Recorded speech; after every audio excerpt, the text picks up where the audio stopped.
అలర చంచలమైన ఆత్మనందుండ నీ అలవాటు చేసే నీ ఉయ్యాల.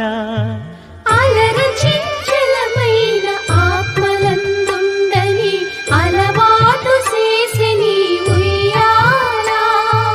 పలుమారు ఉచ్ఛ్వాస పవనమందుండ నీ భావంబు తెలిపే నీ ఉయ్యాల.